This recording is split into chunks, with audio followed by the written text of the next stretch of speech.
its defenses. And Arun will be talking about improving the security of Tor via trust-aware routing. For people who are interested in attacks, I will have both attacks and defenses, so hopefully so everybody can find something to enjoy in this talk. I'll be presenting our paper, Avoiding the Man on the Wire, Improving Tor Security with Trust-Aware Path Selection. This is joint work with some colleagues at NRL, Rob Jansen, Aaron Jagard, and Paul Syverson. Rob and Paul are here, so if you'd like to talk to them, they're around. And also Joan Feigenbaum from Yale. Okay, so the problem that we're considering is a certain kind of de-anonymization attack that threatens Tor. Tor, as other speakers have talked about, is a popular system for anonymous communication with millions of users and gigabits per second of traffic every second. A major issue in Tor is that an adversary that can observe traffic going into Tor and then that traffic later coming out of Tor can use just the pattern of number of bytes and their timing to figure out who's talking to who, thereby de-anonymizing the user. This is known as a traffic correlation attack. So there are many other attacks on Tor. Here's a bunch of classes of other attacks, but we consider this one to be particularly threatening because it's not very sophisticated. It doesn't require sophisticated techniques to mount. It can be done passively. You can do it after the fact by recording traffic, and it results in complete de-anonymization. So it's a problem that we'd really like to improve. Before I get into some of the previous approaches that people have proposed and our proposed approach, I'll describe some background that will make that description easier. So Tor consists of a network of relays. Clients use those relays by selecting as their first hop a guard that they use for all subsequent connections. Each of the relays has an exit policy that defines which IP addresses and which TCP ports it will connect to. Clients then, having chosen their guard and found an appropriate exit, construct an onion encrypted circuit through the network, and then they'll multiplex multiple streams, which is the Tor terminology for a TCP stream, over that circuit. Clients periodically create new circuits, and in general, clients randomly select these relays with probability proportional to their bandwidth for load balancing purposes. So Tor has always recognized that it is threatened by an adversary that can observe traffic coming into and going out of the network. And so its threat model aims to protect against an adversary that is local and active. So local here might mean that the adversary runs some relays, perhaps controls the destination, might observe some parts of the network, but not the entire network. So we like to protect against this sort of adversary, and that is what Tor tries to do. So given such a local threat model, who might be in a position to perform a traffic correlation attack? Well, the obvious threat is an adversary that runs multiple relays. If they happen to be chosen as the first relay and as the last relay, then they can perform a traffic correlation attack. A slightly less obvious threat might be an adversary that can observe pieces of the internet infrastructure that are in a position at the beginning and at the end of the traffic. For example, the autonomous systems that make up the internet, or the internet exchange points at which multiple autonomous systems peer, might see traffic at multiple hops on a Tor circuit. In this example, AS9 is in a position to perform a traffic correlation attack because it can observe traffic between the client and the guard, and also between the exit and the destination, even if AS9 is nowhere near any of those hosts. So this is a problem that's been recognized for many years, and there's been kind of a dominant paradigm of how to avoid it. And this idea is straightforward. Choose Tor circuits so that no single AS or IXP appears both between the client and the guard and between the exit and the destination. And this idea has appeared multiple times, in 2004, in 2009 at CCS, in 2012 at Oakland, and at this conference last year. Each time slightly more refined, they improve some efficiencies or improve by being clear what to do in certain cases, but the same basic idea applies in every case. So I'm going to talk about this specific scheme because it appeared here. It appeared last year. It's the most sophisticated of these schemes. So the idea of this path selection algorithm to defeat this AS threat is to use a system that the authors, Nithyanand et al., call Astoria. In Astoria, when a client creates a circuit, it considers all pairs of guards and exits. If a pair exists such that the same AS doesn't appear both between the client and the guard and between the exit and the destination, then the client will choose among such pairs with probability proportional to their bandwidth. Otherwise, it uses a linear program to determine a distribution that minimizes the maximum probability that any given AS is in such a position. A story will reuse a circuit if it was constructed for a destination in the same AS as the current destination. Otherwise, it constructs a new circuit. Okay, so there are a couple of problems with this idea and this general idea that we're trying to improve on. And the first is, one, adversaries need not only observe at a single AS. They may, for example, you can see this says nothing about IXPs. But more concerning is an adversary might have a collection of resources, and you might not know which collection, perhaps the resource bounded. So this does nothing against such an adversary. Also, location-based path selection leaks information about the client and destination locations. So this is really threatening, because now, merely by observing what relays a client uses, they may be able to learn something about their client location. In fact, this scheme might make things worse for certain types of adversaries.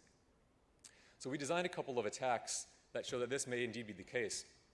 These are pretty scary attacks, actually, and I hope they'll cause us to rethink whether or not this idea is even feasible. We have some ideas of how to ameliorate this, but I think that the solution is not strong enough yet that the threat of these attacks is yet mitigated. So how does this chosen destination attack work? So in the chosen destination attack, the client makes an initial connection to a malicious website that is in the Tor threat model. That malicious website will return a web page that contains resources at other servers owned by the adversary. So then the client will construct new circuits following the Astoria circuit creation policy to those destinations that are in different ASs that that the adversary has placed. So the adversary here is also running a relay. It doesn't have to be a big relay. It doesn't have to be a special relay. As long as the adversary causes the client to construct enough circuits to go to enough destinations, eventually the adversary's relay will be selected such that it can observe the guard. So at this point, the adversary has observed the client's guard and the pattern of exit selection to connect to the destinations at different ASs that the adversary has chosen. This leaks a lot of information about the client AS. To evaluate this, we considered the sort of inference an adversary could make that was running this kind of attack against a client that was located in a handful of popular Tor client locations as measured by prior work. So this graph shows the entropy of the posterior distribution of the adversary after the attack has been performed. We assume that the adversary has narrowed down the client's location to one of 400 popular client locations as measured by prior work, but the rate of decrease, whatever his prior knowledge, is pretty high. You can see that at about 200 destinations, for a couple of client locations, the entropy has decreased from over 8 to just over 2. Also, these destinations were chosen completely randomly by us, so it wasn't any particular scheme that the adversary had to apply or privileged positions in the network.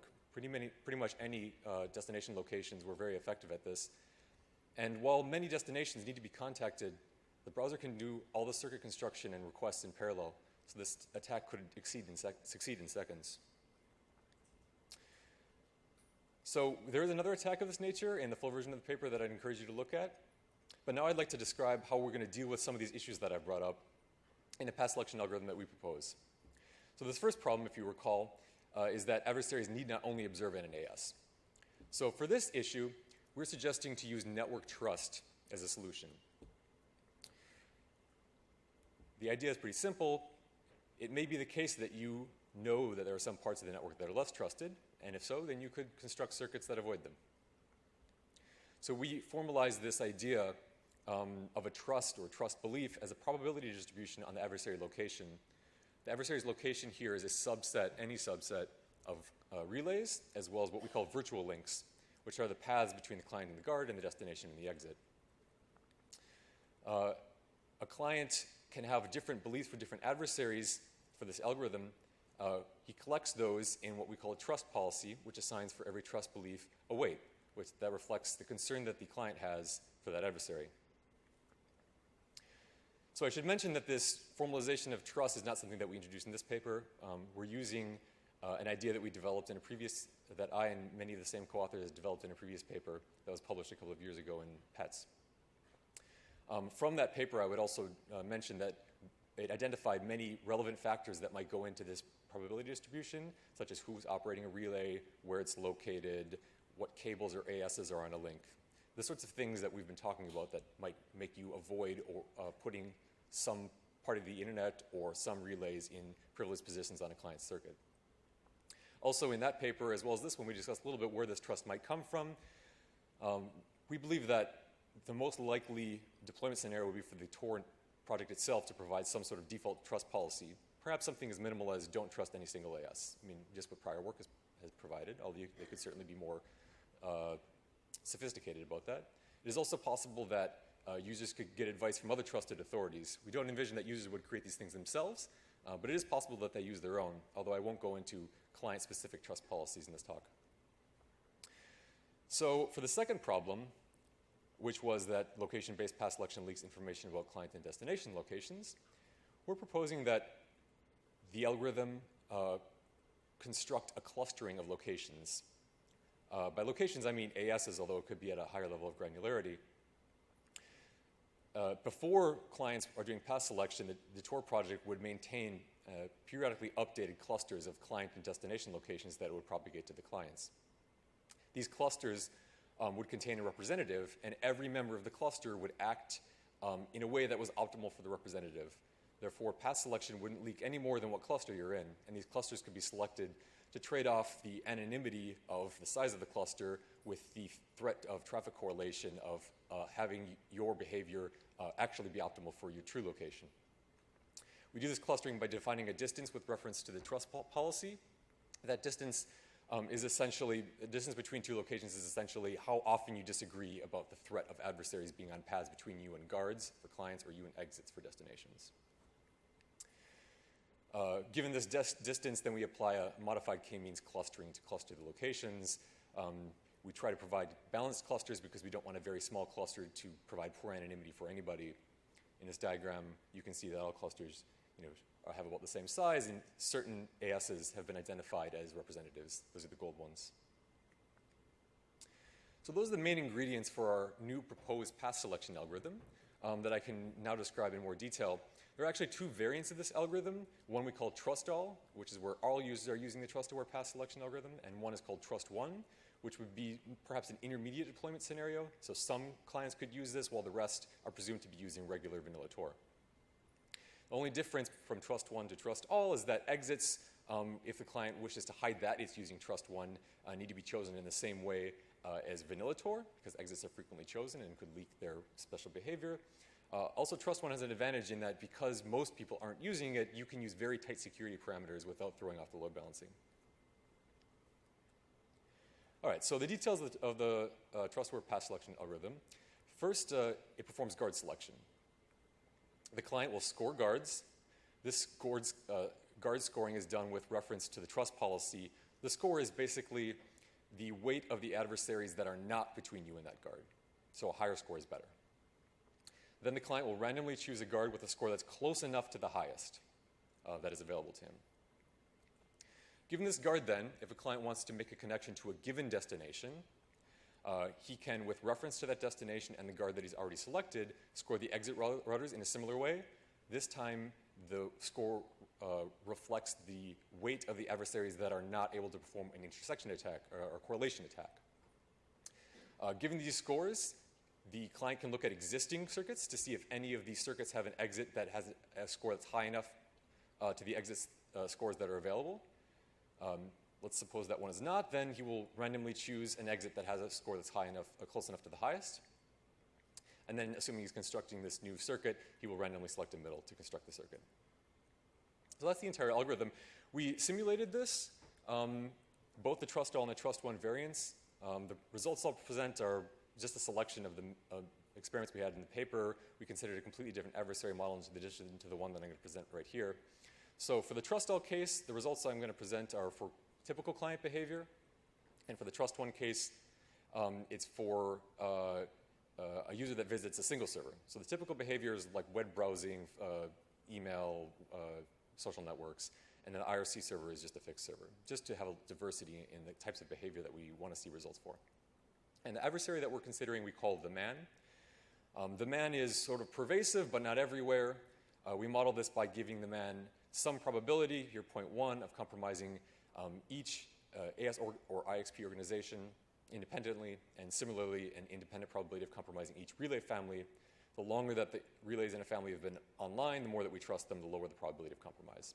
That's just our adversary model. So here's one of the graphs showing some of the security results. This is the probability that you're compromised at least once during a week of fairly continuous activity.